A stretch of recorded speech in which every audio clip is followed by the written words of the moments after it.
C'est un autre grand rendez-vous que nous allons honorer, mesdames et messieurs, pas totalement la grande forme, mais l'envie de vous servir est bien plus forte que toute autre chose, raison pour laquelle je suis encore là aujourd'hui pour vous. Nous sommes tout simplement le jeudi et c'est le 24 mai 2018.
Eh bien voilà, c'était la météo pour vous permettre de vous installer et de prendre ainsi donc l'envol avec nous pour ce numéro du grand rendez-vous. Alors aujourd'hui, nous parlons encore dans le monde agricole, d'entrepreneuriat agricole, avec cette fois-ci à nos côtés Monsieur Michel Babadjidé. C'est un entrepreneur dans le secteur. Partir de son exemple, cela pourrait inspirer. Ça va se faire donc avec Estelle Pazot dans très peu de temps.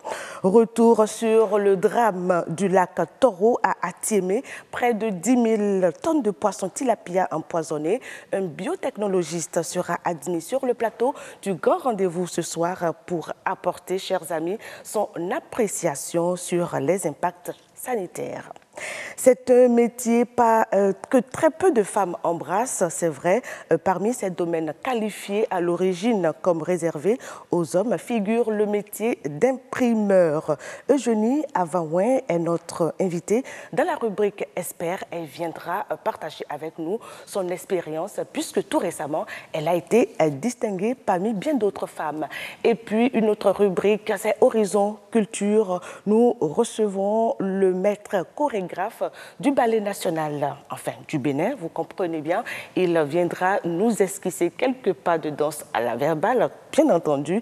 Il s'appelle Kofi Aladé. Voilà pour ce qui est des plateaux autour de cette table. Un autre grand plateau du grand rendez-vous, c'est bel et bien le journal avec la complicité des acteurs de la rédaction. Ce soir, Nadège Soni, bonsoir. Bonsoir Karamata Bataou. Dans ce journal, nous vous ferons découvrir le curcuma, une épice aux multiples vertus. Même si le curcuma est aujourd'hui cultivé au Bénin, il reste encore peu connu. Toujours dans cette édition, vous aurez le point du premier café scientifique sur le changement climatique, une séance d'échange organisée par l'Association béninoise de climatologie ABECLIM à l'Université d'Abomey-Calavi. Cette semaine est consacrée à la sécurité routière. L'excès de vitesse sera désormais puni et assorti d'une amende. C'est une décision de la police républicaine. Nadège Soni, merci beaucoup pour ce sommaire. On vous retrouve pour le développement dans moins de 45 minutes, le 19h45 sur BB24. Première rubrique à s'installer, monde agricole.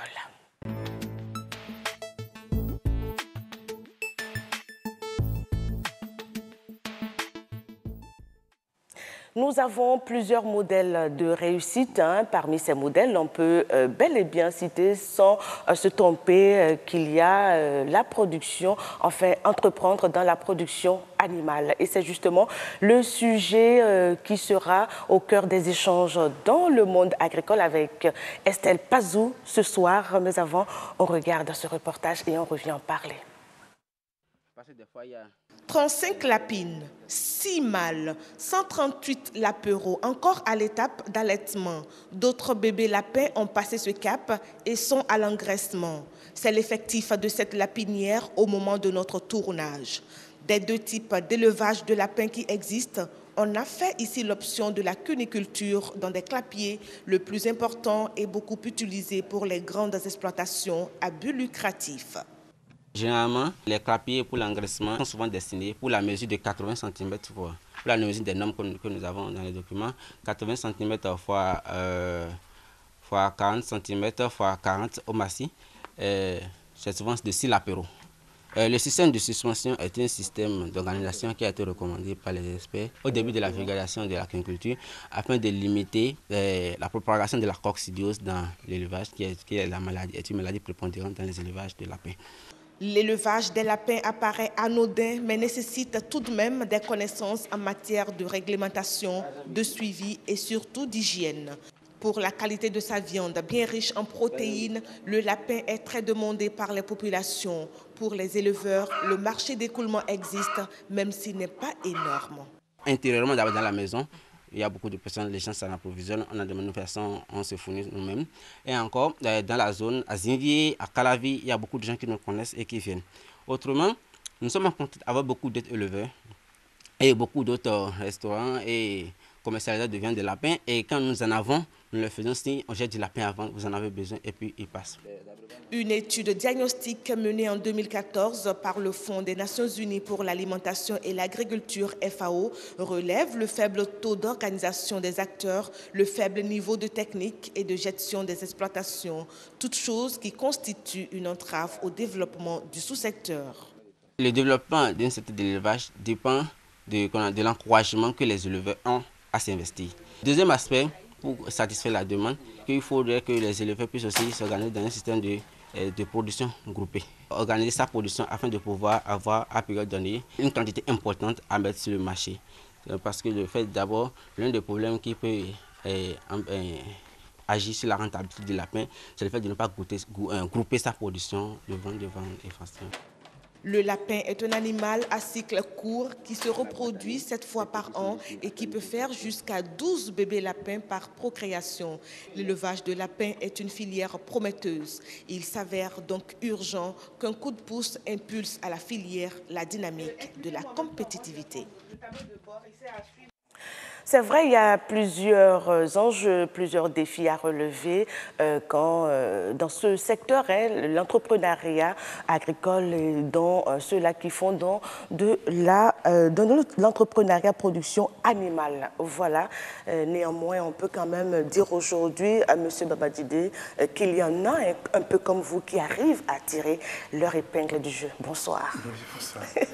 Non, mais il n'y a pas de raison de ne pas tirer son épingle de l'agriculture. Et vous imaginez, vous donnez une graine de maïs à la terre, elle vous retourne 1000 graines en 3 mois. Voilà. Ça veut dire que si vous donnez 100 graines, vous avez 100 000 graines en 3 mois. C'est comme si vous avez mis 100 francs pour gagner 100 000 francs. Quelles que soient les peines que vous auriez endurées, ça vaut la peine.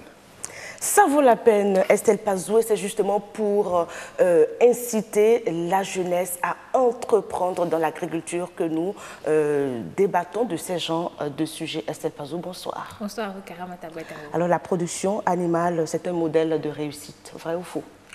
C'est absolument vrai. L'exemple, nous en avons un sur le plateau, le docteur Michel Babadjidé. C'est justement pour ça qu'on l'appelle. Il quitte l'OCOSA pour venir ici et parler de lui et donner par la même occasion l'exemple à la jeune génération. Alors, M. Babadjidé, d'abord, comment est-ce que vous concevez l'entrepreneuriat agricole? Bon, c'est un sujet que j'aime aborder avec mes amis. Mais sur les plateaux, ça peut faire polémique, quoi. Pour moi, l'entrepreneuriat agricole ne doit pas exister dans les objectifs. C'est une méthode quoi, pour atteindre un objectif de production nationale. Mais ici, l'entrepreneuriat est devenu un objectif. L'emploi des jeunes aussi est devenu un objectif, alors que tout cela devrait être des moyens, des méthodes pour atteindre de grands objectifs de production pour le pays. Et comme le pays ne fixe pas les grands objectifs de production quantifiés, vous voyez, donc ils essayent de gérer avec des mots, quoi. Mais en lui-même, l'entrepreneuriat, l'entrepreneuriat agricole, c'est un choix, c'est une logique de production, de prise en charge, et qui vous lie à votre production, à votre entreprise, à votre unité de production. Si vous la rentabilisez, vous vous en sortez gagnant. Si vous ne rentabilisez pas, vous partez avec. Donc c'est un choix difficile, mais c'est un choix qui devrait quand même... c'est une option qu'on devrait accompagner, quoi. Qu'on devrait accompagner. Vous voyez, dans les autres pays, il y a les usines, les gens vont travailler comme ouvriers dans les usines. Ici, on n'a pas d'usine, on n'a que l'agriculture. L'agriculture, ça prend les 70% de la population, et souvent analphabètes. Et ils n'ont pas accès aux livres, ils n'ont pas accès aux livres. Même dans les livres, les normes qu'on lit sont les normes européennes. Et ici, on est dans les normes endogènes, dans les normes traditionnelles qu'on n'a pas eu le temps de développer, quoi. L'université n'a pas travaillé à l'amélioration des normes traditionnelles. On nous a imposé les normes de l'extérieur. Et ceux qui connaissent papier, ils peuvent choisir cette logique. Mais la grande masse se trouve dans... Alors, M. Babadjidé, depuis 2 rubriques maintenant, nous parlons d'entreprendre dans la pollution animale, et à coup sûr, les invités que nous recevons, et même vous l'avez dit d'ailleurs, ont réussi. Est-ce que la prise en compte des risques est un facteur de réussite dans la pollution animale? Bon, la réussite aussi, vous voyez, c'est instantané, quoi. Bon, jusqu'à l'heure où je vous parle, j'ai réussi. Mais demain, bon, il faut qu'on prenne... Tout peut arriver. Tout peut arriver parce qu'on n'a pas une assurance agricole. On n'a pas une assurance agricole digne de ce nom, en principe. Tous ceux qui font carrière dans l'agriculture, tous ceux qui interviennent tous ceux qui sont dans le monde agricole devraient souscrire à une assurance en cas de catastrophe naturelle, en cas d'inondation, en cas de vol, en cas de perte massive de production. En principe, il y a une assurance qui doit pouvoir prendre ça en charge. Mais on n'a pas ça ici. Peut-être que ça viendra après. Bon, il y a eu des tentatives, mais qui sont encore à l'étape embryonnaire, quoi. Primaire. Ouais, ouais. Alors, on va maintenant parler de votre exemple, la maison du paysan. On dit souvent qui trop embrasse, mal étreint. Mais on a constaté que dans la maison du paysan, vous élevez tout à la fois. Si je ne m'abuse, il y a... 14 espèces. Ah, exactement. 14 espèces animales. Ouais. Ensemble, contre les prescriptions universitaires. Justement. Vous savez, je disais que l'université n'a pas travaillé à l'amélioration du traditionnel. Dans l'ancien temps, tous les animaux étaient élevés ensemble. Même jusqu'à maintenant, les paysans continuent d'élever ensemble poulets, pintades, parce que la poule étant une bonne couveuse, la pintade une bonne pondeuse, l'association crée une synergie qui est favorable au développement des deux espèces. On n'a pas travaillé sur ça parce que le mode d'élevage qu'on a hérité est un mode industriel, un mode de spécialisation, un mode de modernisation. Mais justement, c'est le défi aujourd'hui actuel puisque nous parlons de globalisation, de mondialisation. Oui. Est-ce la faute de ces chercheurs justement que vous incriminez entre griffes comme quoi ils n'ont pas travaillé à booster le modèle traditionnel? Ce n'est même pas leur faute. Voilà. Quand vous a formé en Allemagne, au Japon, aux États-Unis, en France, vous avez vu la grande agriculture, l'agriculture moderne, industrielle et autres, vous devez rêver pour votre pays. Vous voyez, ce n'est pas leur faute. Mais ce rêve ne peut atteindre que les 5% de la population alphabétisée. L'autre rêve, c'était de pousser notre traditionnel et de l'amener à la modernité, ce qu'on n'a pas fait. Donc on a sauté pieds joints du traditionnel dans la modernité des autres. Et vous voyez, du coup, on a laissé toute une route, quoi. C'est ça que nous sommes en train de combler à la maison du paysan. Et justement, comment vous faites pour réussir ça? Parce que j'ai vu dans les images un chien qui habite avec... qui mange avec les holacaudes. Avec les holacaudes. Oui, tout à fait. Comment cela est possible? Mais je dis, si le jardin d'Éden a existé, c'est que les résidus comportementaux de cette vie dans ce jardin doivent subsister à l'intérieur de chaque espèce. Et donc, la maison du paysan est une forme de jardin d'Éden? Oui, nous avons recréé le jardin d'Éden. Nous avons remis les normes endogènes, les normes initiales qui permettent cette cohabitation-là. La science a dit que ce n'est pas possible, mais c'est la science occidentale qui a dit que ce n'est pas possible. C'est la science de la spécialisation, de l'industrialisation et de la modernisation qui a dit que ce n'est pas possible. Mais la science du village, la science comment on appelle, du polyélevage n'a pas dit ça. Parce que depuis l'origine des temps, on a toujours élevé ensemble. Les espèces animales ont eu le temps de brasser leur microflore. Les faibles sont morts depuis. Donc, ils ont tous les mêmes flores microbiennes. Alors que dans le système moderne, ils ont des... Il faut séparer. Voilà, ils ont des microflores spécifiques à chaque espèce. Le jour où on va mettre 2-3 espèces ensemble là-bas, les microbes des uns seront étrangers aux autres. Et cela, ça va faire l'hécatombe, quoi. Mais on n'a jamais séparé les espèces animales ici. Donc c'est une force pour notre élevage, quoi. On a des animaux résistants du fait qu'ils ont déjà subi ce brassage-là. Et dans cette synergie-là, vous voyez quand les lapins gaspillent de la provende, les poussins ramassent ça. Hein, les poules couvrent les œufs des pintades et les œufs des dindes. Oui, wow. Les poules couvrent ça. Et chez nous, quand 3 ou 4 poules font les poussins, nous donnons tous les poussins à une seule mère qui garde jusqu'à 70 poussins. Et ça permet, avec 10 poules du village, de produire 300 poulets vivants en 6 mois. Je dis pourquoi le village ne se développe pas économiquement. C'est parce qu'ils n'ont pas de normes adaptées à leur environnement pour maximiser la production. C'est tout. Donc, on leur impose des normes qui ne sont pas compatibles à leur environnement. D'accord, je voudrais demander, M. Babadjidé, puisque vous êtes dans le secteur il y a vraiment bien longtemps, dites-nous quel est le modèle économiquement qu'il faut donc préconiser aux gens, lequel il faut choisir, entre le modèle traditionnel ou le modèle importé? Non, il suffit de voir la structure social. Tout se repose sur le social. Quand vous avez 70% qui sont dans la petite agriculture, essayez de rentabiliser chaque maison, quoi.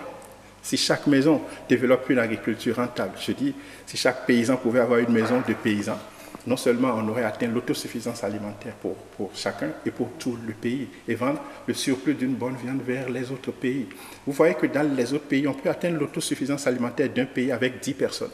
10 personnes qui font la grande agriculture, ils peuvent nourrir tout le reste, quoi. Vous comprenez, j'ai dit 10% de personnes qui font la grande agriculture peuvent nourrir 100% parce que les autres vont travailler dans les usines. Ici, 70% de la petite agriculture peut nourrir aussi les 100%. Et ça fait une agriculture sociale. C'est ça même que notre plan stratégique de relance du secteur agricole avait imposé avant. Une agriculture qui est d'abord sociale. Ça veut dire que chaque paysan dans sa maison en fait son job. Une activité génératrice de bénéfices et non de revenus, pour que ces bénéfices-là puissent lui permettre de subventionner les charges de sa famille et de payer les impôts. Pourquoi le paysan ne va pas payer d'impôts? Pourquoi il ne va pas être autosuffisant? Pourquoi il doit être dans la pauvreté au village alors que c'est le village qui est le point de départ de la richesse? Alors justement, la devise de la maison du paysan, je l'ai lu quelque part dans la vidéo, vous avez mis « la pauvreté n'est pas villageoise ». Il ne peut jamais être villageois. Et qu'est-ce que ça veut dire concrètement? Mais la pauvreté ne peut pas être villageoise. Au village, vous avez les herbes que l'on brûle tout le temps. C'est la même herbe que le lapin a mangé pour faire beaucoup de l'apéro. C'est la même herbe que la chèvre mange pour donner des chevaux. C'est la même herbe que la vache mange pour donner des veaux. Et tout ça, de façon gratuite, ici, au Bénin, quoi. Mais on n'a pas d'animaux à nourrir. Vous imaginez ce paradoxe-là? Justement, le paradoxe, il est là. Vous dites que la pauvreté n'est pas villageoise, oui. Mais c'est dans les villages qu'on remarque plus la pauvreté. Justement, il y a eu... nos États africains ont mis en place un système de braquage et de grugeage, un système vertical où les premiers grugeurs sont les États. Ils grugent les fonctionnaires en leur payant un mauvais salaire. Les fonctionnaires, à leur tour, grugent l'État par la surfacturation, la corruption et les projets dits de lutte contre la pauvreté, mais qui au fait de lutte contre la pauvreté des cadres. Les deux se mettent ensemble pour gruger les paysans en achetant moins cher leur production. Les paysans grugent la terre en tirant de la terre toute leur production sans rien donner à la terre. Et vous imaginez que la terre va refuser de donner la production. Quand on a grugé la poule, on a vendu tous ces poulets sans rien donner à la poule. La poule va arrêter de donner de la production. Au temps de nos grands-parents, les poules pondaient jusqu'à 20 œufs. Aujourd'hui, elles ne pondent que 6. Parce qu'ils n'ont pas à manger. Je dis, on les a grugés en temps. On les gruge, on continue de les gruger. Je dis, il faut retourner à la poule ce qu'on lui a volé et la poule va donner le maximum de production. C'est-à-dire aujourd'hui, vous revendiquez, M. Babadjidé, que le paysan puisse vivre de son travail, qu'il soit payé à la hauteur de son effort. Non, il faudrait qu'il prenne conscience que quand la terre mange bien, elle donne bien. C'est-à-dire qu'il faut une gouvernance agricole qui part de la satisfaction de l'autre pour aboutir à sa propre satisfaction. Mais comme on est des grugeurs nés, vous voyez, on ne fait que gruger partout, sur toute la ligne. Et si on ne prend pas compte de ce diagnostic-là, on passera à côté. Je dis, retournons au village ce qu'on lui a volé, le village va prospérer. Sur le plan organisationnel, sur le plan économique, sur le plan culturel. Retournons au Bénin, ce qu'on lui a volé, le Bénin va prospérer. Donc personne ne peut gagner un bon salaire et refuser de travailler. Donc on paye mal la terre, on paye mal les poulets, on paye mal les porcs, et ils ont dû réduire leur masse corporelle pour s'adapter à la misère. Ici, sur le grand rendez-vous, M. Babadjidé, on ne va gruger personne. Rassurez-vous que vous êtes sur ce plateau où on fait franc jeu. Non, il faut changer de gouvernance. Non, il faut que la gouvernance change à tous les niveaux. Merci beaucoup, M. Michel Babadjidé. C'est vrai qu'on a encore beaucoup à dire, mais je pense qu'on va remettre ça à la prochaine fois. À la prochaine émission. Simplement. Mais je crois ce qui fait marrer ma collègue, c'est plutôt le gruger. Elle n'arrive pas à comprendre c'est un système comme ça.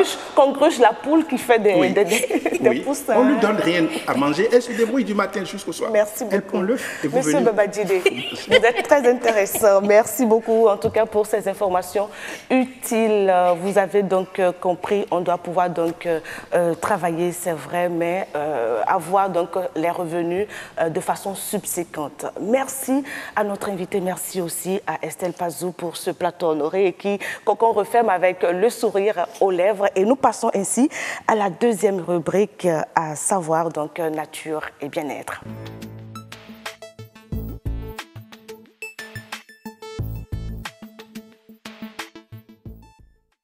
Ça fait partie de l'actualité, en tout cas, par ces temps-là. Nous parlons de 10 tonnes, en tout cas 10 tonnes, selon un acteur du secteur de la pisciculture, 10 tonnes de poissons tilapia empoisonnés dans le lac Toro du côté de Atimé. En tout cas, nous parlons aujourd'hui du volet sanitaire. Nous allons recevoir d'un moment à l'autre Ernest Gbagidi en tant que biotechnologiste qui nous dira un peu comment est-ce que la lutte doit se mener. Est-ce que la politique développée par l'État est vraiment la bonne pour préserver non seulement l'environnement et surtout préserver la santé des consommateurs? On en parle juste après ceci.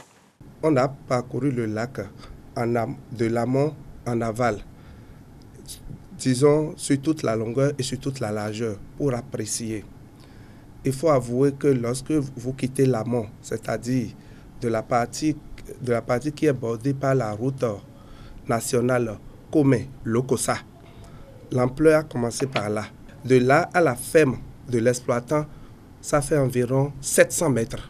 Sur une superficie d'environ 1000 mètres carrés sur le lac, on voit une couche onctueuse qui laisse soupçonner que le produit déversé est un produit de synthèse.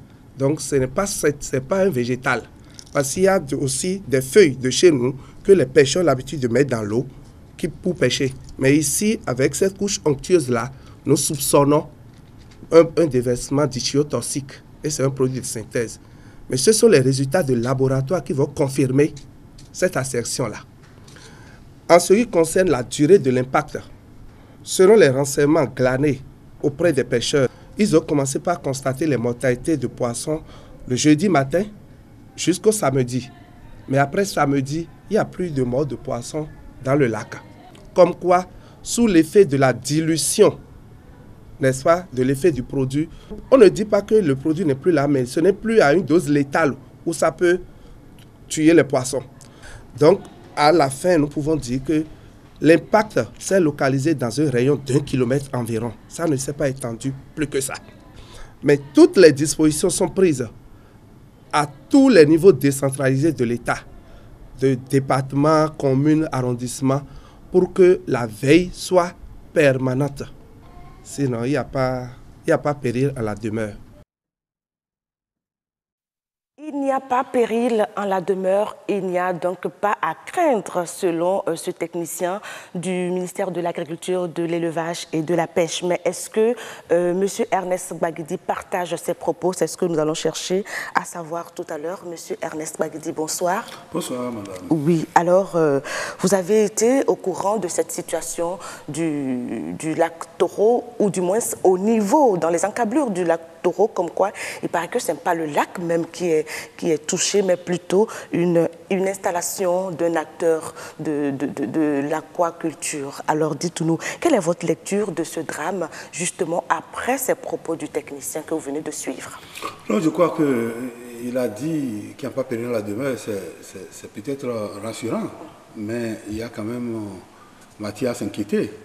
Il n'y a pas péril à la demeure simplement parce que ces poissons qu'on a retrouvés dans ces conditions n'ont pas été consommés. Ils auraient été consommés qu'ils ne tiendraient pas ce discours.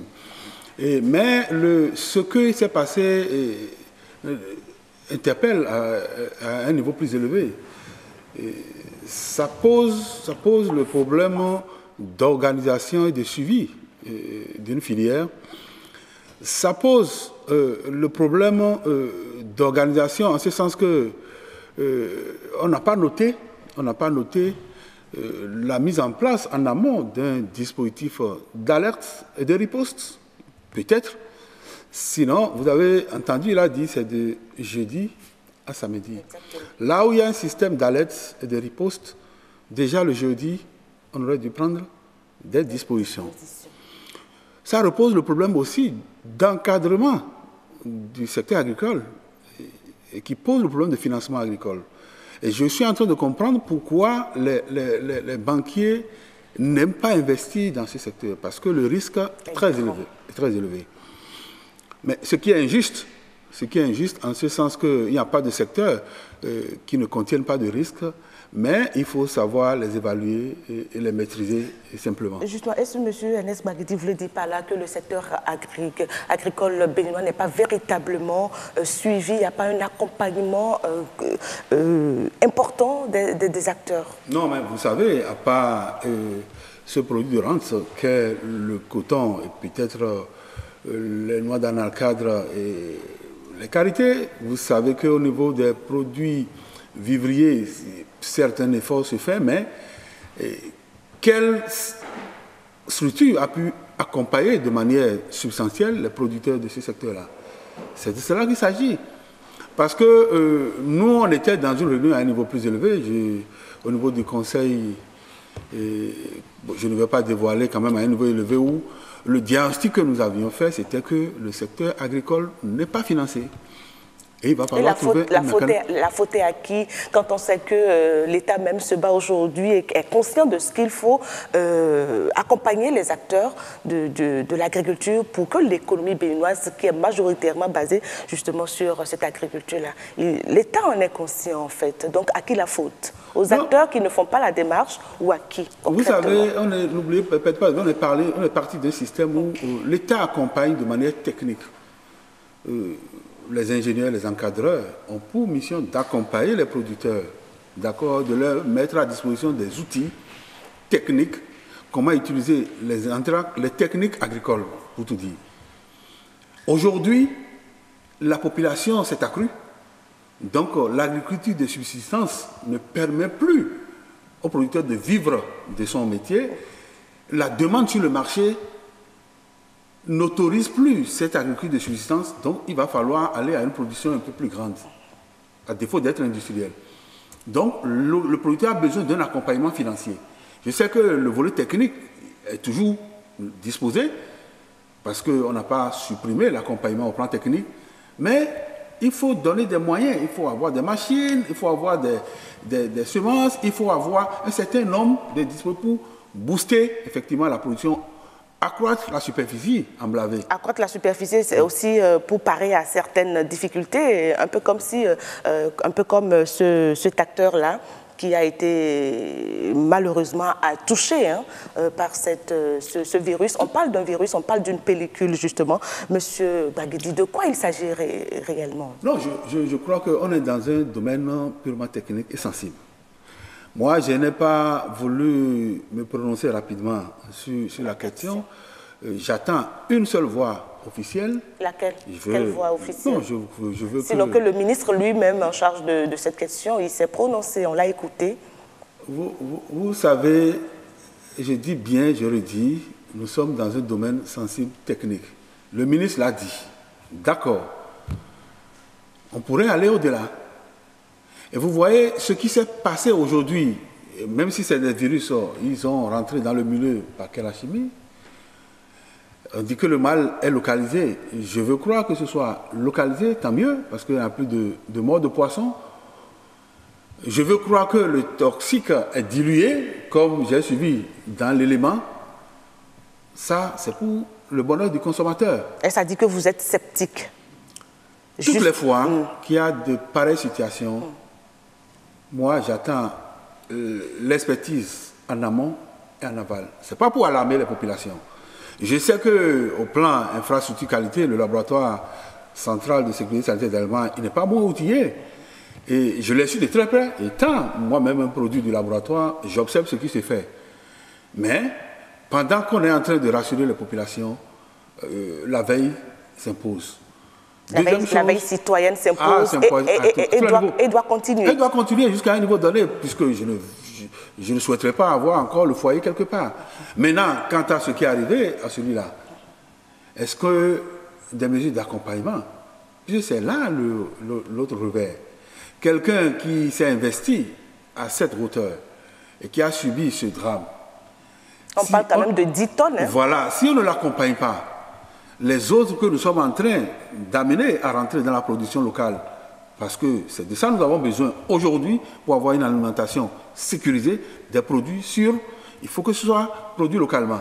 Maintenant, si nous demandons aux gens d'aller dans le secteur, alors que les tout premiers ont reçu ce choc et n'ont pas été accompagnés comme cela se doit, vous convenez avec moi que ce rêve-là ne serait qu'un rêve mythique. On va rêver, on va prier pour que ce rêve-là ne soit pas utopique. Il va se réaliser, que les autorités vont prendre toutes les dispositions pour accompagner les acteurs, surtout ce pêcheur, je vais le dire ainsi, qui a été touché. Alors dites-nous, en tant que biotechnologiste, quels pourraient être les impacts sanitaires d'un tel drame? Ah oui, c'est énorme. C'est pourquoi je dis d'abord, on n'a pas visé le volet économique. Puisque moi, ce qui m'a un peu choqué, tout dernièrement, j'ai suivi le Togo voisin a supprimé l'importation du tilapia, de ce genre de poisson. Donc, le poisson est devenu un produit, ce produit-là est très convoité à côté. Est-ce que celui-là ne serait pas en train de vouloir percer ce marché-là? Il a perdu. Mais au plan sanitaire, là où je dis, bon, on peut remercier déjà le Seigneur, c'est la culture qui nous demande de le dire, c'est qu'il n'a pas été établi que des gens aient pu consommer directement ce poisson. Si les poissons on ne peut pas certifier aujourd'hui que ce poisson ne se retrouve pas sur le marché. Oui, c'est là où je dis, du point de vue sanitaire, le risque est là. C'est pourquoi il dit, non, il ne faut pas tout de suite dire, bon, il n'y a pas à périr dans la demeure, attention. Les jours vont passer, nous allons voir si on n'aura pas des cas d'intoxication, il n'y aura pas des pathologies qui vont émerger au motif d'avoir, encore que le consommateur béninois n'est pas suivi, n'est pas tracé. Le produit dont on parle peut-être... La géolocalisation... Mais il serait déjà au nord sans qu'on le sache, vous savez.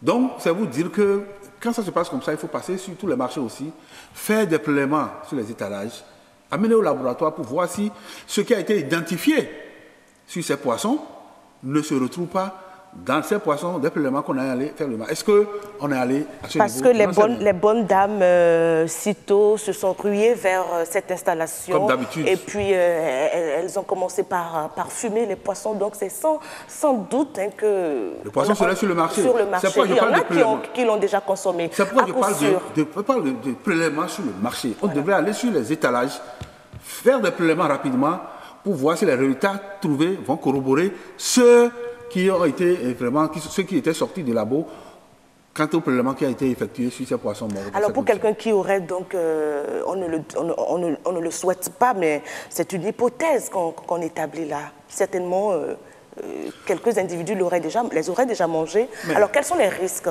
qu'ils pourraient encourir? Non, il y a plusieurs risques. Hein, il y a plusieurs risques. Les cas les plus aigus, c'est les premiers signes que vous observez quand vous consommez des produits non conformes, peut-être une diarrhée, une forte fièvre, un certain nombre de paramètres. Mais les cas les plus compliqués, c'est quand c'est hépatotoxique. Et ça survient plus tard. Les cas les plus dangereux, c'est quand ça atteint la paroi intestinale qui peut aboutir peut-être à un néo. Je n'en sais rien. Donc, nous n'avons pas encore le plateau technique au plan médical qui nous permette d'identifier tout de suite un mal qui aurait ses sources dans la consommation de ces produits. Donc, ça vous dit qu'on a encore du chemin à parcourir. Vous savez, et comme je vous ai dit, celui qui a consommé ce produit, et après ça, il a mangé bien d'autres choses. Est-ce qu'il serait facile d'établir, de faire le lien entre ce poisson qu'il a consommé et d'autres aliments qu'il a consommés en temps qui pourraient avoir aussi leur toxique ou bien leurs micro-organismes qui pourront leur créer des problèmes? Donc, du point de vue suivi alimentaire, suivi médical, il y a encore beaucoup à faire. Il y a beaucoup à faire. Et justement, on compte sur vous, c'est-à-dire la population, par ma voix, on compte sur vous pour mener les démarches qu'il faut pour préserver la santé des uns et des autres. Oui, là, nous allons prendre appui sur vous. Parce que quand ça se passe comme ça, on a connu le drame de Toria Vamin. Oui. Et pourquoi les populations continuent d'avoir ce réflexe quand on dit tel produit n'est pas consommable, on veut aller chercher. Alors, il faut que le travail soit fait. C'est peut-être pour réveiller la conscience du politique. Hein? Ah oui, bon, pour réveiller la conscience. Oui, moi je dis, il faut que le travail se fasse à fond. Quand on dit c'est pas bien, il ne faut pas y aller. C'est un travail de fond que nous allons faire. On ne s'enrichit pas sur le malheur des autres. Voilà. On s'expose soi-même.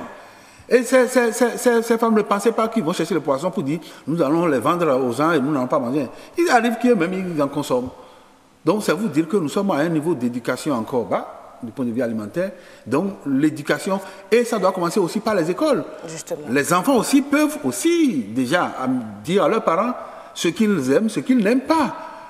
Et si ça, c'est un véritable problème de base que vous posez. De base, carrément, que nous devons reprendre. Parce que ces parents se font accompagner par les enfants aussi, pas moi. Alors, dites-nous alors, quand vous dites qu'il y a beaucoup à faire, l'État béninois a aussi son rôle à jouer en tant que garant de tout ce que vous savez. Alors, comment vous appréciez la stratégie mise en place par le gouvernement, justement, par le biais du ministère en charge de l'agriculture, de l'élevage et de la pêche, juste après ce drame? Non, vous savez, j'ai toujours dit une chose sur ce plateau. J'ai parlé d'infrastructure qualité. Et dans ça, j'ai parlé des laboratoires de contrôle, des laboratoires d'essai. J'ai parlé de la météorologie, j'ai parlé de l'inspection. Je suis très heureux aujourd'hui de constater cette proactivité du ministre de l'Agriculture. Je vous le dis honnêtement. Moi, je crois sur les lieux, c'est la première fois, en tout cas moi, ça peut se passer dans des années où je n'ai pas su, mais descendre sur le terrain avec le cabinet et l'accompagnement technique du laboratoire pour faire les prélèvements à l'instant, je salue cette proactivité et c'est de cela que nous avons besoin. La diligence faite pour que les premiers résultats puissent sortir à temps et que le ministre sorte pour informer, sensibiliser, apaiser la population, on ne demande pas au-delà de ça. Maintenant, on ne va pas s'arrêter là, qu'ils comprennent que tous ceux qui sont dans ces filières doivent être accompagnés, ils doivent avoir un suivi, ils doivent avoir une surveillance et pour prévenir ces genres de situations à l'avenir. Avant de vous laisser partir, comment prévenir de telles situations? D'abord, accompagner ces lieux de production, les sécuriser, sensibiliser toutes les parties intéressées. C'est de ça qu'il s'agit. L'accompagnement technique, j'y tiens beaucoup. J'y tiens beaucoup parce que, vous savez, au-delà, il faut avoir des catastrophes naturelles que nous ne pouvons, ni vous, ni moi, ni le ministère, ne pourront contrôler. Voilà. Mais ce qui est pourrait arriver de manière artificielle, nous pouvons encore maîtriser ces risques-là. Merci beaucoup, Monsieur Ernest Gbagidi. Nous aurons d'autres plateaux plus élargis pour aller beaucoup plus loin dans les échanges concernant donc ce drame du côté du lac Toro à Atimé avec près de 10 tonnes de poissons tilapia empoisonnés. Merci à vous d'être passé ce soir nous voir sur le grand rendez-vous avec ces informations. Chers amis téléspectateurs, j'espère que vous avez eu l'essentiel donc avec Monsieur Ernest, notre invité sur Nature et Bien-être aujourd'hui. Autre rubrique, c'est bel et bien l'espère.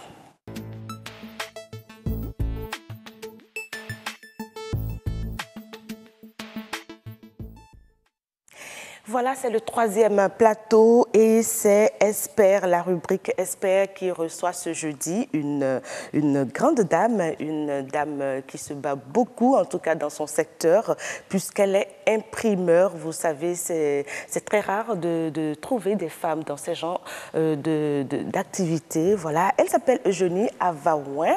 Elle est imprimeur, comme je l'ai dit. Et Madame Avaouin, bonsoir. Bonsoir, madame. Merci beaucoup de votre présence parmi nous ici sur le plateau du Grand Rendez-vous. Je vous en prie.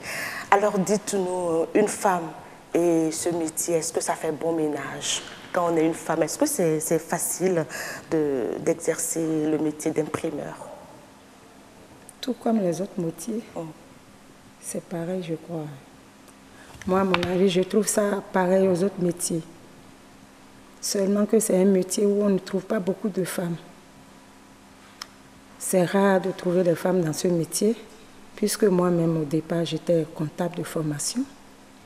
Et c'est par amour, puisque mon mari est un imprimeur, c'est par amour que j'ai viré de l'autre côté et allé rejoindre mon mari. Au départ, j'étais avec lui dans l'atelier comme son comptable.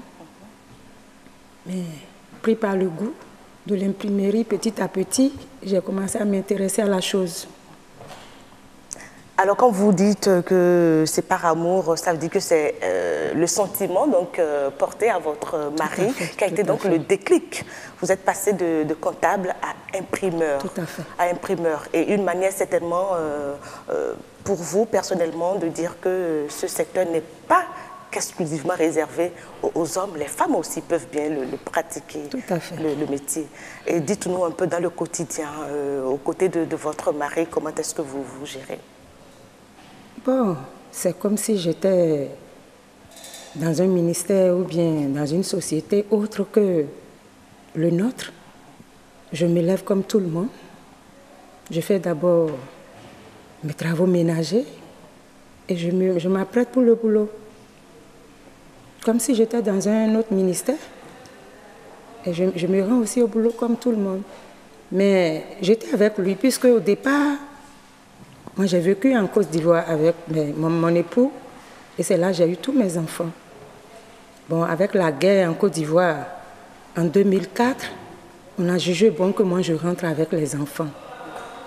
Donc j'ai osé laisser mon époux et rentrer avec les enfants. Puisqu'avec les études, on a vu que l'avenir des enfants vraiment n'était pas garanti. Donc moi, je suis rentrée avec les enfants depuis 2004. Et mon époux est resté là-bas. Alors quand je rentrais, après études, on s'est dit, bon, qu'est-ce qu'il faut faire? Puisque tu es déjà dans le domaine, donc on va essayer de créer une imprimerie ici aussi pour que tu puisses gérer. Et c'est comme ça, nous avons créé l'imprimerie. Au départ, c'était à la place Lénine, à Cotonou ici, à Akpakpa. Bon, vous savez, quand vous revenez de l'étranger, pour connaître d'abord Le territoire, ça a été un peu difficile. Ça a été un peu difficile pour vous. Difficile. Mais un grand défi que vous avez certainement pu relever tout doucement au fil du temps. Oui. Et aujourd'hui, comment est-ce que vous sentez une femme certainement épanouie, puisque vous avez été distinguée tout récemment. Oui. On va parler donc de cette distinction après le journal, si vous permettez, Madame Johnny Avawem. Chers amis téléspectateurs, nous marquons une toute petite pause, le temps pour nous de regarder du côté de la rédaction pour le 1945.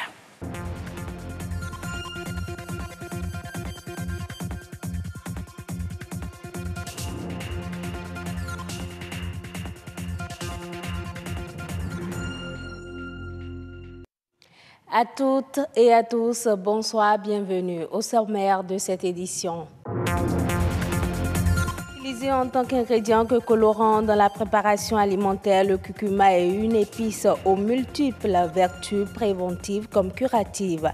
Elle est de plus en plus cultivée au Bénin, mais reste encore peu connue de la population. Le lancement officiel des activités de l'Association béninoise de climatologie, un café scientifique sur le changement climatique, est organisé à l'occasion. Le compte rendu de ces échanges dans un instant. Les excès de vitesse sur nos routes seront désormais réprimés et punis au Bénin. L'assurance a été donnée par le directeur de la police républicaine.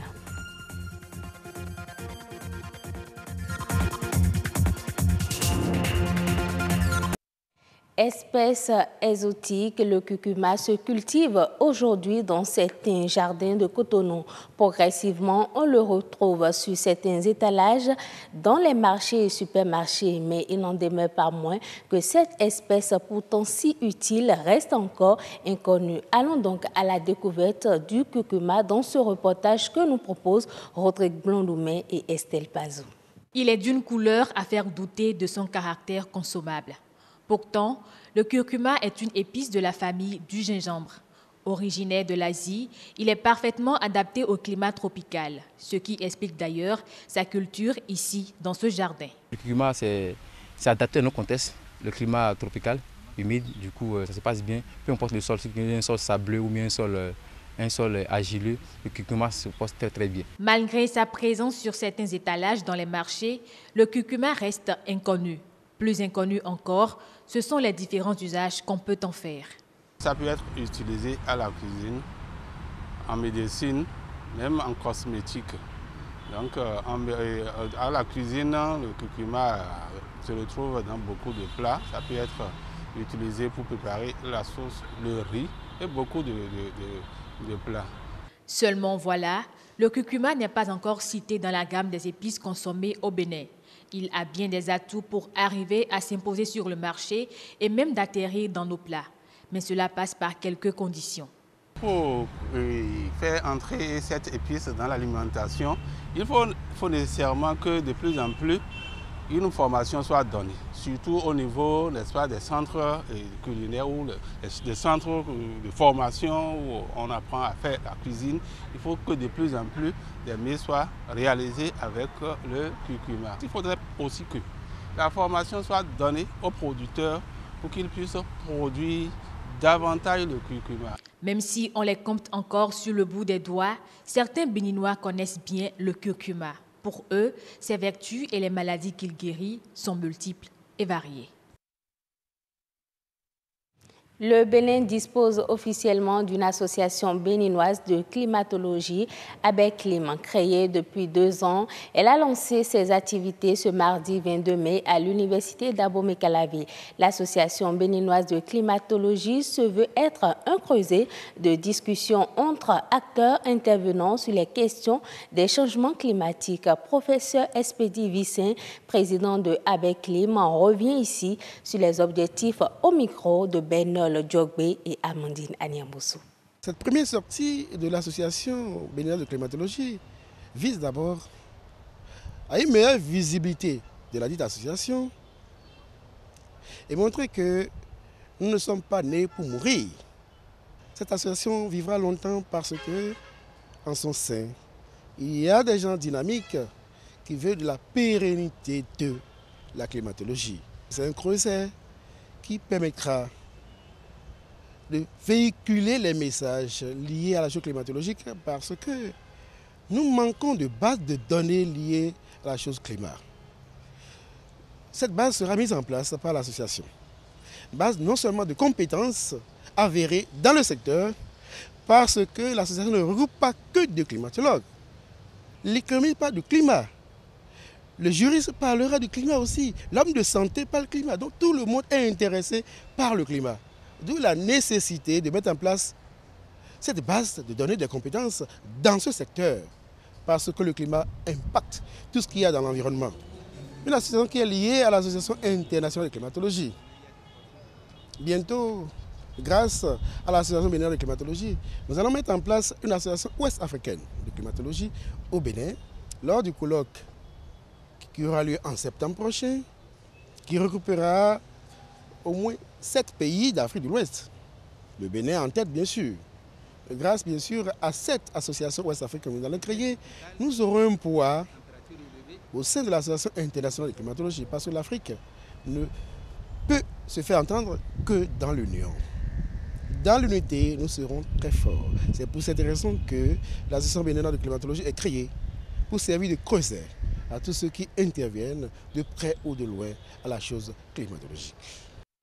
L'Association béninoise de la climatologie a organisé ce mardi 22 mai à l'Université d'Abomey-Calavi son premier café scientifique, une activité qui lance également les travaux de l'ABECLIM. Les discussions ont tourné autour de la thématique du changement climatique et ses impacts sur l'agriculture, la santé et les ressources en nos reportages. Benol Djogbe, Amandine Aniamboussou. Il faut accorder du prix à ces différentes variations pluviométrique. Plus personne n'ignore la problématique du changement climatique. Beaucoup perçoivent déjà ces effets qui se manifestent sous diverses formes. Changement climatique, réalité actuelle ou future, ce thème a été choisi pour clarifier le concept et mettre tout le monde au même niveau d'information. Nous n'arrivons pas à communiquer correctement sur les résultats de recherche. Nous pensons toujours que nous sommes en colloque où il faut utiliser les gros mots scientifiques, la méthodologie compliquée. Or, pour que le commun des mortels comprenne notre message, il faut descendre à un niveau très bas. Il faut véhiculer dans un langage très simple, fluide, qui permettra aux néophytes de comprendre ce que c'est que les changements climatiques et leur impact sur l'environnement. Le dérèglement climatique est causé par l'activité humaine. Ces impacts sont visibles non seulement sur l'agriculture, mais aussi sur la santé humaine. Si l'air est chaud, l'homme acquiert la chaleur de l'air. Et quand l'air est froid, l'homme acquiert la chaleur, n'est-ce pas, donc de l'air qui est froid. Et bien, soit il peut attraper le refroidissement ou bien le réchauffement de son corps. Et ça peut, n'est-ce pas, donc amener à dans son système et l'amener, n'est-ce pas, à avoir l'hyperthermie, par exemple, ou l'hypothermie. De manière indirecte, avec, n'est-ce pas, donc l'humidité forte et la température forte, n'est-ce pas, donc ça développe les germes pathogènes. Nous avons par exemple les anophèles qui se développent quand il fait très chaud et quand, n'est-ce pas, donc il pleut beaucoup. Là, donc, les mouches se développent. Donc, l'homme, n'est-ce pas, peut, quand il a ces moustiques-là, dans le piquant, donc le palu, et il peut tomber malade. À un moment donné, on constate, n'est-ce pas, donc, que il y a certaines maladies qui avaient disparu reviennent. La tuberculose revient. La lèpre est en train de revenir petit à petit. Ça, c'est lié effectivement au changement climatique. Nous avons affaire à une agriculture pluviale qui dépend essentiellement de la pluie. Qu'elle tombe, qu'elle ne tombe pas, qu'elle tombe en excès ou qu'elle manque totalement. Donc dans ces conditions, le paysan, de façon empirique, essaie d'adapter son calendrier par rapport à la disponibilité en eau. C'est difficile de plus en plus. Des impacts globaux qui inquiètent, mais il existe des solutions pour mieux s'adapter. En agroclimatologie, on essaie de faire des calendriers agricoles connaissant une certaine durée, 50-60 ans. On voit les fluctuations de la pluie, les fluctuations des vents. On voit quand est-ce que le début de la saison commence de façon habituelle et on essaie donc d'imaginer un calendrier agricole propre à telle variété, à telle culture. Et c'est ça qu'on soumet aux paysans. On peut, par un système de barrage, de retenue d'eau, faire en sorte que pendant la pénurie pour l'agriculture, qu'on aille faire l'irrigation, ainsi de suite. Ça, c'est les progrès à venir et dont les paysans rêvent déjà, ils essayent. Mais on peut s'appuyer là-dessus. Il faut, n'est-ce pas, donc qu'on développe beaucoup l'allaitement précoce. surtout pour la pluie, qu'on prévoit donc ces pluies-là. Ça, c'est qu'on se dit, bon, à quel moment, n'est-ce pas, il y aura sécheresse, et qu'on puisse, n'est-ce pas, prévoir ça pour que le président puisse, qu'on puisse lui dire, attends, fais ci, fais ci, fais ci. Et là, ce ne serait pas nous, donc ça lié avec les agronomes pour faire ce travail-là. Je crois qu'on pourra donc éviter des hécatombes, des problèmes, n'est-ce pas, donc récurrents qui vont se poser. Le temps de l'inaction est terminé. Tous les acteurs sont appelés à agir afin d'atténuer les effets des changements climatiques. Les Nations Unies célèbrent depuis lundi la Semaine mondiale d'action pour la sécurité routière. Cette show pour sensibiliser sur les dangers de la route et susciter des actions urgentes. Au Bénin, la police républicaine s'engage à décourager tous les usagers qui font excès de vitesse sur nos routes. D'autres précisions dans cet élément réalisé par Monique Toron et Patrick Adjagoudjou. Sur le chemin de l'école, les premières victimes dues aux excès de vitesse seraient les écoliers. La traversée du chemin devient ainsi un risque pour ces bouts de chou. Lorsque les usagers de la route, les conducteurs de moto comme les conducteurs de véhicules à 4 roues, aperçoivent un enfant et ne prennent pas la précaution nécessaire pour faciliter la traversée à l'enfant, il peut être écrasé. Il suffit d'avoir de l'argent, on essaie de se doter d'une moto sans connaître le code de la route, sans même savoir aller réellement à moto, ce qui constitue de potentiels dangers pour les enfants. L'excès de vitesse, la principale cause des accidents de la route qui engendrent des blessés, voire des décès. Une situation qui fait appel à des actions urgentes de sécurité routière en faveur des écoliers. Face à la nécessité de protéger ces âmes innocentes, la police républicaine est plus que jamais déterminée. Depuis quelques semaines, on est passé à la phase de répression où systématiquement les excès de vitesse sont réprimés. Le gouvernement a doté la police républicaine de cinémomètres, donc de radars mobiles qui permettent de surveiller, disons, les excès de vitesse aussi bien dans les agglomérations que sur les grandes voies. Chaque enfant qu'on enseigne est un homme qu'on gagne. Cette assertion de Victor Hugo risque de perdre son sens si chaque jour des écoliers devraient mourir sur nos routes. Nous interpellons chacun de nous, puisque sans un engagement personnel, individuel et collectif, on ne peut pas préserver la vie des enfants. Les Nations Unies consacrent chaque année une semaine d'action à la sécurité routière. L'édition 2018 est célébrée sous le thème « C'est ma rue ». C'est la fin de ce journal. Merci de l'avoir suivi. Bonne soirée à tous.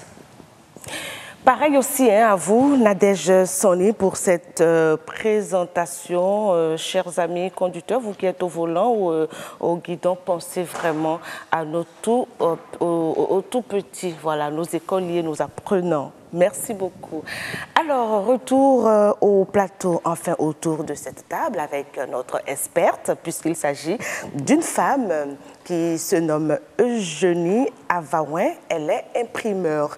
Alors, on échangeait un peu tout à l'heure sur ce déclic-là, ce qui vous a motivé à vous retrouver dans ce secteur qui est très peu réservé aux hommes, dans lequel on ne retrouve pratiquement pas de femmes. Quand on fait le point au Bénin, est-ce que vous avez une idée sur les quelques rares femmes qui sont dans le même secteur que vous en connaissez, ou du moins à Cotonou ici?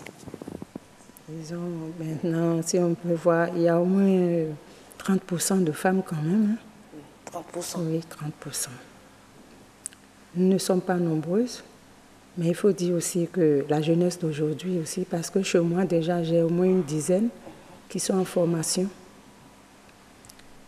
Femmes comme garçons. J'ai au moins 5 filles quand même dedans. D'accord. Justement, j'ai bien envie de savoir quel est l'atout principal qu'on doit avoir quand on est une femme avant d'embrasser cette carrière, ce métier. La motivation, quelle est cette motivation, l'envie de défier peut-être les garçons qui pensent qu'il n'y a que qu'on peut trouver dans ce secteur? Moi, je me dis quand même que ce n'est pas un secteur réservé exclusivement aux hommes. Non, ce n'est pas un secteur réservé exclusivement aux hommes parce que avant d'être imprimeur, il faut avoir un niveau au moins de la classe de 3e parce qu'il faut savoir lire et écrire et connaître les mots. Parce que le client, lui, il vient vous donner. Mais ce qu'il vous donne, il peut avoir des fautes dedans. Donc, il vous revient à vous quand même de revoir le contenu, de corriger voilà, les tout copies. à fait, tout à fait. Donc, il faut avoir quand même un niveau donné. Alors, je me dis quand même que pour aller à l'école, on n'a pas besoin d'être homme pour aller à l'école. Hommes et femmes vont à l'école. Donc, ce n'est pas un secteur réservé aux hommes.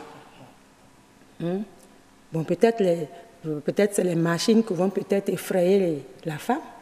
Mais justement, quand vous parlez de machines, est-ce que dans l'imprimerie, est-ce que ça fait du bruit? On imagine un peu ces feuilles qui sortent des machines et tout. Ça fait du bruit? Ça fait du bruit, mais les bruits ne sont pas aussi insupportables pour la femme. Pas du tout. Pas du tout. Les bruits ne sont pas aussi insupportables. D'accord. Sinon, les machines font effectivement le bruit. Alors, je disais tout à l'heure, avant de passer au journal, que vous avez été distingué, vous avez reçu un prix tout récemment, prix Femmes et Nations. À votre avis, Madame Avaouin, qu'est-ce qui vous a valu cette distinction, à votre avis? Bon, peut-être c'est le dynamisme et mon courage, peut-être. Parce que moi aussi, j'ai été vraiment surprise quand les femmes m'ont appelée. Elles m'ont dit qu'il y a un trophée Kindemi qui veut dire que tu as été choisie. Alors, je me suis dit, ben tiens. Alors, donc, ce que je faisais... Dans l'ombre? Voilà, je croyais que vraiment c'était dans l'ombre. Mais c'était aux yeux des gens aussi. Donc, elles ont voulu me valoriser vraiment que ça m'est allé droit au cœur. Parce que je me suis dit, alors, avec ce trophée déjà, je ne dois plus baisser les bras. Il faut aller encore de l'avant et prouver vraiment aux femmes que la femme peut tout faire comme l'homme. Et la femme ne doit pas tout attendre de l'homme. Non, non. C'est une complémentarité. Donc, votre dynamisme vous aura valu ce trophée, votre courage, votre bravoure. Et ça dit que c'est rare aujourd'hui de trouver des femmes aussi braves que vous dans le secteur. Cette jeunesse que vous avez, à qui vous transmettez votre savoir dans ce secteur, comment est-ce que vous la trouvez, ces jeunes qui sont avec vous actuellement? Effectivement, le monde d'aujourd'hui, la jeunesse est vraiment... pas aussi dynamique que... La jeunesse que vous avez connue, que vous avez vécue. Oui, pas du tout. Mais il faut faire avec. Je trouve qu'il faut beaucoup parler avec la jeunesse d'aujourd'hui parce qu'ils trouvent tout facile. Or, le monde d'aujourd'hui, ce n'est pas la facilité. Il faut se battre. Et il faut leur montrer que pour réussir, là, il faut vraiment se battre. Il faut se battre. Et quel est le mot maître que vous leur enseignez chaque jour, un peu comme la leçon de morale qu'il faut réciter pour l'apprenant? Qu'est-ce que vous leur dites à chaque fois? Ah oui, c'est ce que je viens de vous dire. On ne reste pas couché pour trouver. Ah, il faut se lever et se battre. Et je leur dis toujours que la vie, c'est la persévérance et le courage. Surtout la persévérance. Ah oui, il faut persévérer. Il ne faut pas baisser les bras de sitôt. On a beau vouloir, quand on est femme, pour sortir des sentiers battus, mais toujours regarder dans ce domaine ou dans ce domaine où on pense que traditionnellement, il n'y a que les hommes qui le font. Mais je crois que les exemples aujourd'hui nous montrent que les femmes peuvent aujourd'hui tout faire et elles le font aussi bien et peut-être même mieux que les hommes. Mais on ne peut pas le faire quand on est femme sans être accompagnée, sans avoir un petit soutien, ne serait-ce que de votre compagnon, de votre petite famille, de votre famille. Vous avez certainement eu à la base, au départ, le soutien de votre époux, de votre mari, puisqu'il était déjà imprimeur avant de le rejoindre. Mais quant à la famille, j'ai bien envie de savoir, est-ce qu'elle vous a accompagné? Oui, la famille m'a accompagnée puisque mes enfants, présentement même, je suis avec mon fils à l'imprimerie. C'est lui le comptable de l'imprimerie. Donc c'est pour te dire déjà que la famille aussi s'intéresse. Parce que moi, je me dis qu'il va arriver un moment où nous, déjà les parents, nous sommes fatigués. Donc il faut déjà la relève. Il faut la relève. Donc c'est dans cette optique que j'ai dit à mon fils, bon, toi, tu vas plutôt me rejoindre pour qu'on puisse mettre ensemble la main à la pâte. Et demain, quand moi je ne serai plus... comment dire, ne serait plus là, mais pas du tout. Aux affaires, on va parler un peu. Peut-être, disons que je serai à la retraite, parce que même si la société c'est privé, il faut quand même préparer la retraite. Voilà. Donc, quand je serai à la retraite, il faut quand même une relève pour suivre. Donc, c'est dans cette optique que lui, je le fais revenir à l'imprimerie. D'accord. Alors, avant de vous laisser partir, Madame Avarouin, quel est votre mot? C'est vrai, vous l'avez dit, hein, on n'obtient rien sans se battre, sans forcer, sans persévérer. Votre mot, en même temps, à toute cette jeunesse-là qui nous regarde, qu'est-ce que vous avez envie de leur dire? Et même ce prix que vous dédiez certainement aux proches qui vous ont accompagné, à vos réseaux, parce que vous êtes une militante aussi, il faut le rappeler au passage. Au passage, déjà, pour ce trophée qui m'a été offert, je dis un grand coucou à la présidente du REFA, Madame Blandine Wado-Chidong, vraiment qui est une sœur qui aime bien accompagner ses sœurs. Vraiment. Et pour la jeunesse? Et pour la jeunesse, je leur dis et je redis encore, la vie, c'est la persévérance. Il faut se battre.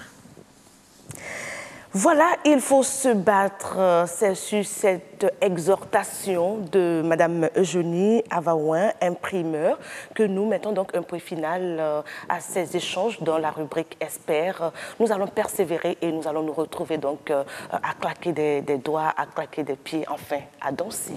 Voilà la rubrique Horizon Culture.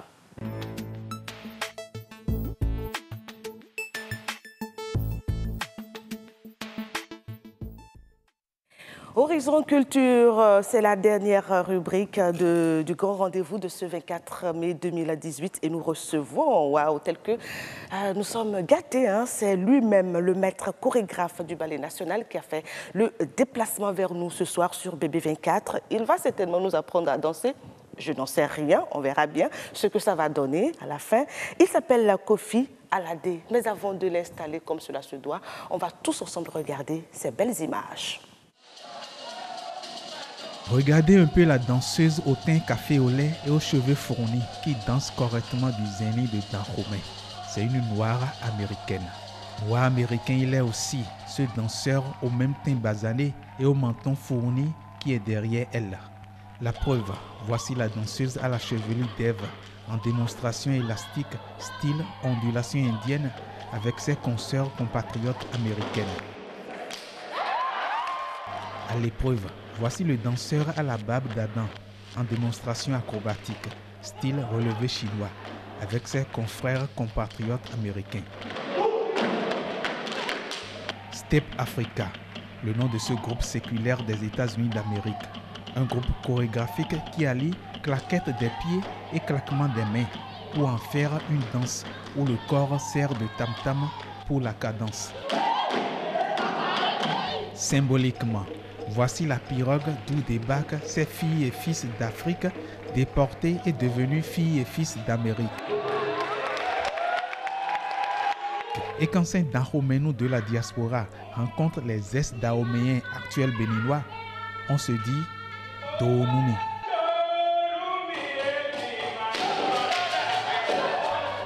Et quand le ballet national embarque dans les danses d'ici, revenues d'ailleurs, cela donne ceci.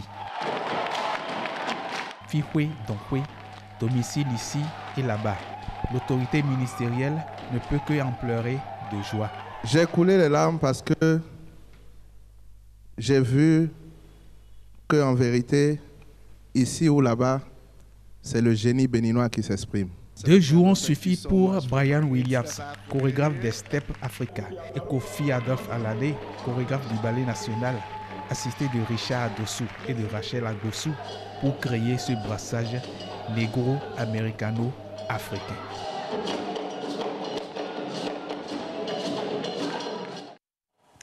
Le génie béninois a parlé, mais ça s'est fait avec d'autres parties. Hein. Ça a été une fusion et ça a donné ce très beau spectacle que vous appréciez à sa juste valeur, je l'espère bien, chers amis téléspectateurs, vous qui nous suivez en ce moment. Monsieur Ladé, bonsoir. Bonsoir. Alors, la forme y est. Certainement, quand on danse, c'est un peu comme si on faisait du sport, on se porte très bien. C'est du sport. La danse, c'est du sport. Oui, et on se porte très bien, comme vous venez de le dire. Il faut danser tous les jours. C'est comme les sportifs, c'est comme Merci, et c'est comme Ronaldo. Et vous voyez, tous les jours, ils sont sur le terrain. Donc, c'est du sport. C'est du sport.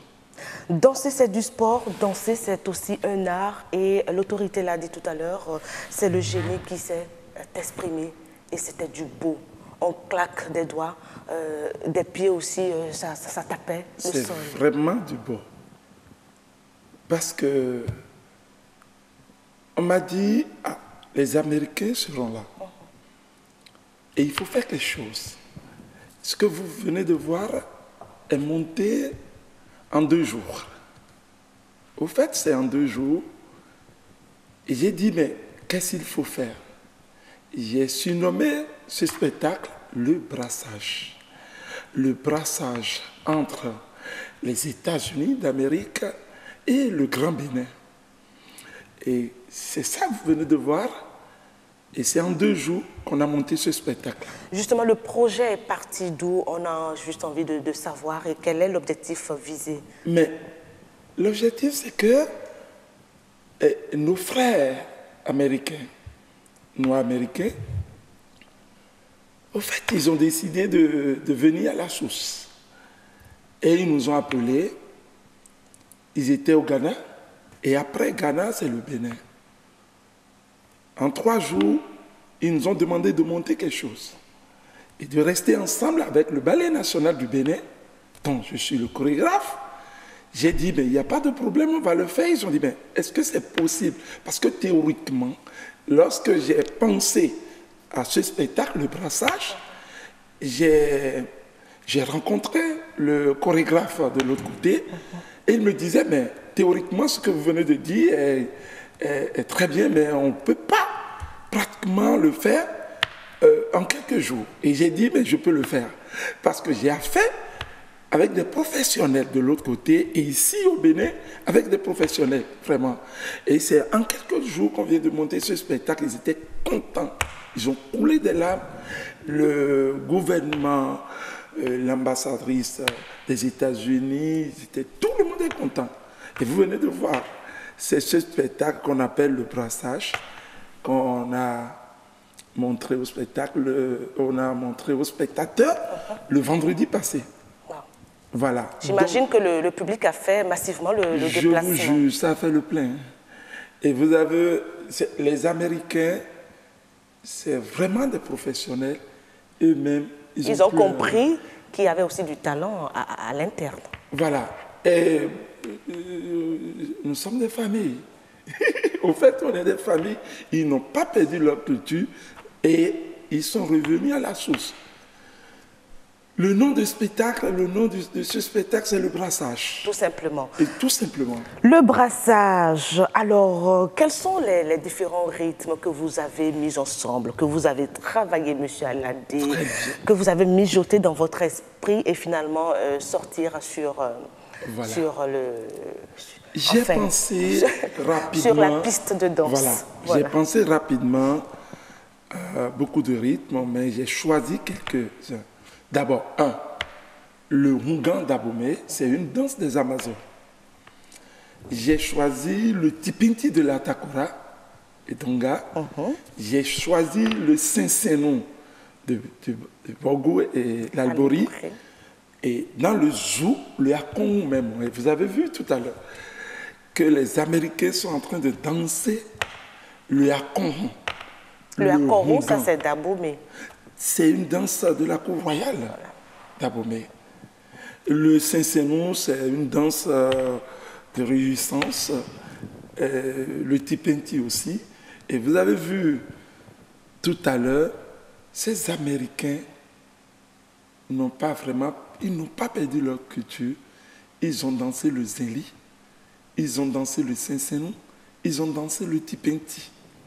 Ça veut dire qu'une fois chez eux, retourner là-bas, au pays de l'oncle Sam, ça fait donc un plus pour la culture du Bénin. Mais c'est ça. Ils vont la reproduire, ils vont reproduire les pas de danse, certainement. C'est normal et c'est ce qu'ils ont dit. Ils vont garder ça sérieusement. Et le ministre l'a dit, ils vont retourner au Bénin pour un grand spectacle, faire le tour du Bénin. Et après, c'est leur tour.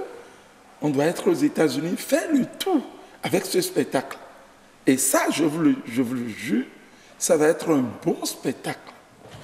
Un bon spectacle qui peut faire le tour d'Afrique. Et le tour du monde, pourquoi pas? Le tour du monde, bien sûr, ma soeur. Ça, c'est sûr, parce que c'est un spectacle qui nous parle de beaucoup de choses. Et c'est le corps qui bouge. Et quel est le message, justement, quand vous dites que c'est un spectacle qui nous parle de beaucoup de choses? On sait que ça s'appelle le brassage. Vous avez décidé de l'intituler ainsi. Alors, quel est le message que vous voulez véhiculer à travers le spectacle? Simplement, c'est que c'est nos frères des États-Unis qui sont revenus à la source et il faut leur dire de ne pas perdre leur culture. Et c'est ça qu'on est en train de leur dire à partir d'aujourd'hui. Ce que vos aïeux ont l'habitude de faire, c'est de danser la danse Zéli Tabomé, le Tipenti de la Takura et Donga. Et ils ont compris. Ils ont compris. Vous avez vu au niveau de leur danse, les pieds, les bras, bouche. Et en quelques jours, nos amis du Ballet National les a suivis. Et vous avez vu, dansent correctement la danse de leur pays. Et vous avez vu ce que ça a donné ensemble. Et tout ça là donne le brassage. Le brassage, c'est le message tout court de ne pas vraiment oublier le pays.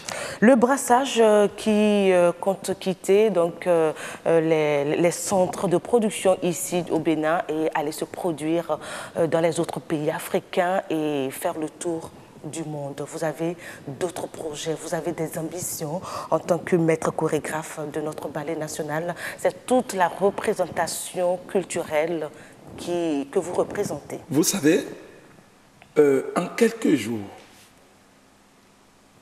qu'on vient de faire ce que vous venez de voir, s'il y a vraiment le temps, nous pouvons faire plus. Parce que c'est les professionnels.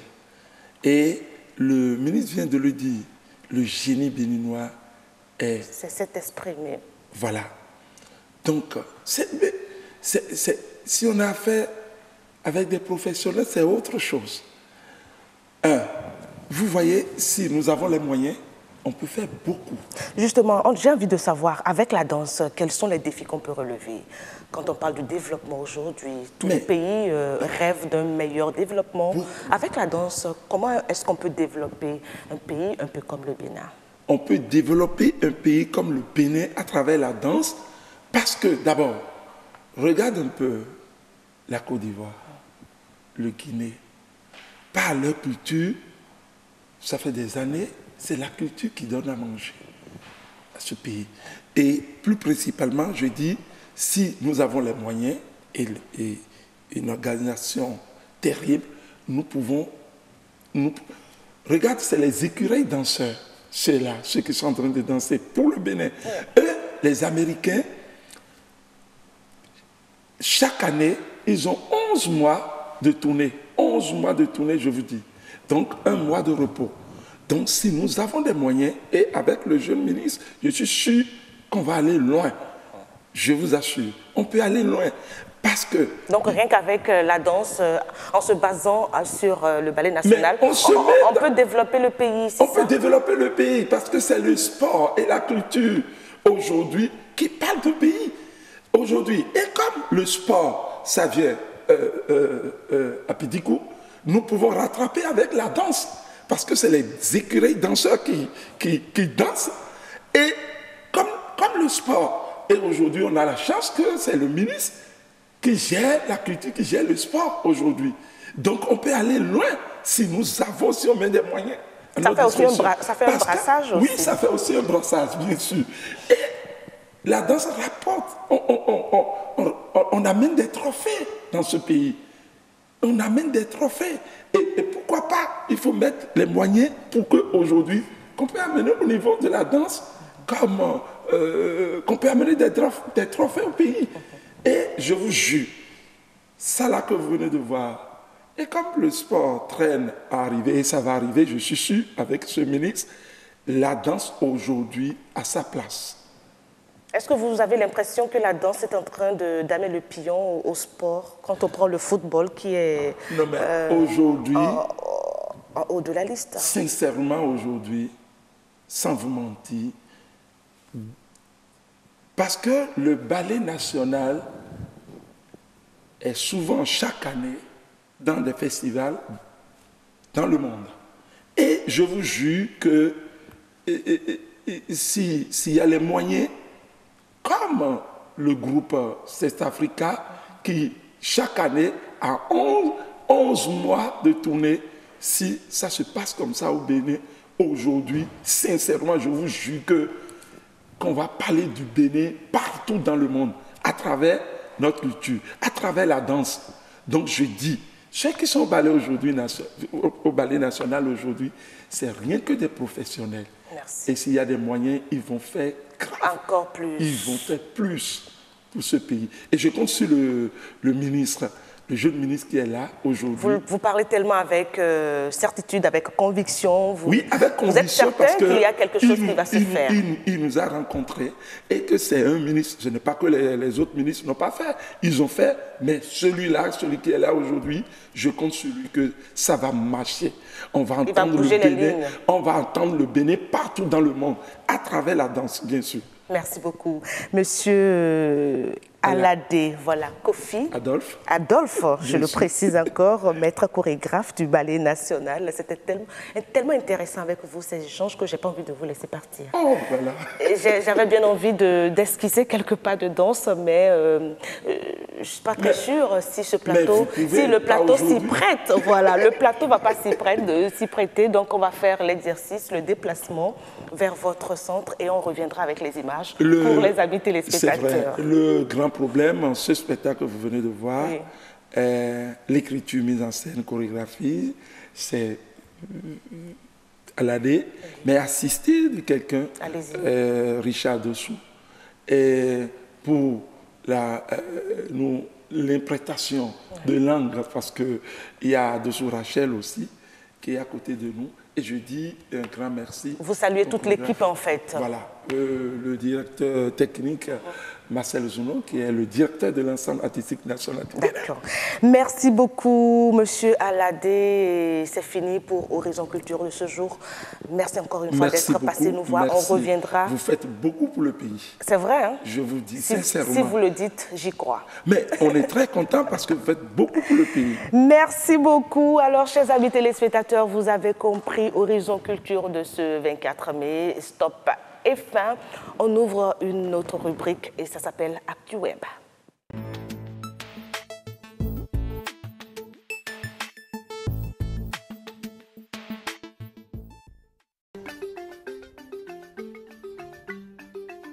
Bonsoir à tous et à toutes. Merci d'être au rendez-vous de l'information sur la toile.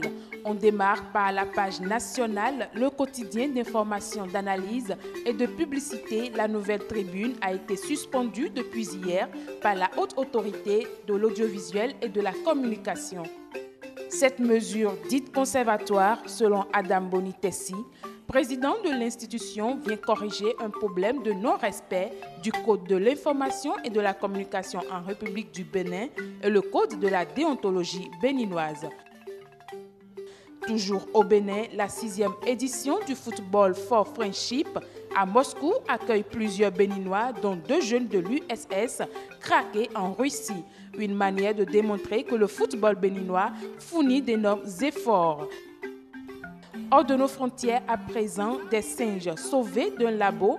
L'actualité nous confirme que ces 2 chimpanzés ont enfin pu profiter d'une piscine à boules après des années de souffrance.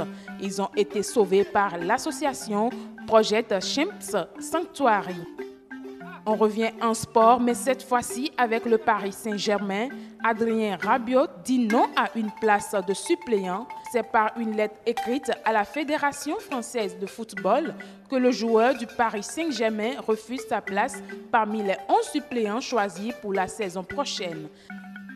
Selon le Parisien, c'est une décision mûrement réfléchie que le staff tricolore aurait tenté d'infléchir. Avis donc aux amoureux du football. L'actualité du web nous parle aussi d'un kidnapping à l'aéroport de Bangkok. Sous la menace, Jin Siae-chin est escortée discrètement hors de l'aéroport de Bangkok où elle venait d'atterrir. Sur les images des caméras, un homme et une femme sont aperçus avec elle, mais ils sont 15 dans la combine.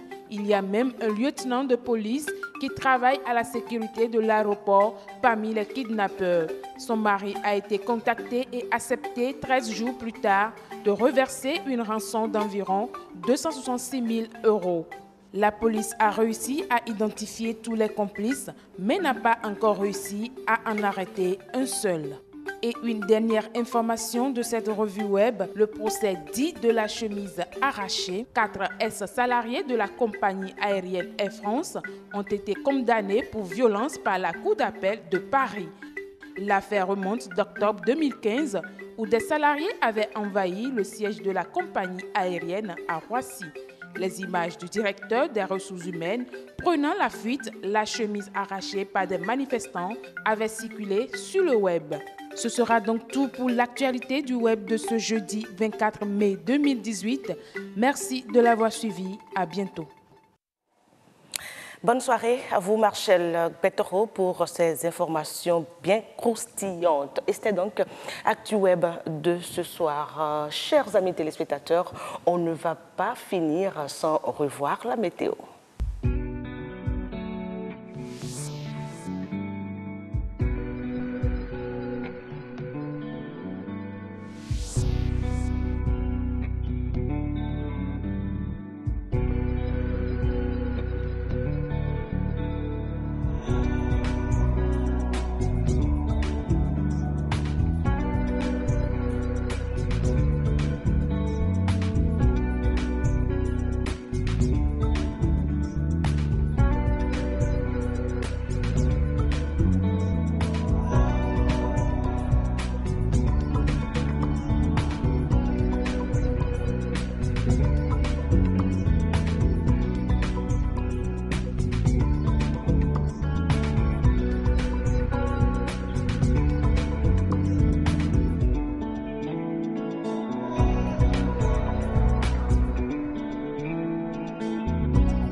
Tout est bien qui finit bien. C'était donc le grand rendez-vous de ce soir, jeudi 24 mai 2018. Merci à tous nos invités qui ont répondu présents à notre invitation et qui ont honoré les différentes rubriques. Merci spécial à Yasmine Damata pour sa touche particulière. Mesdames, Messieurs, agréable soirée à vous. Et puis, on se retrouve demain.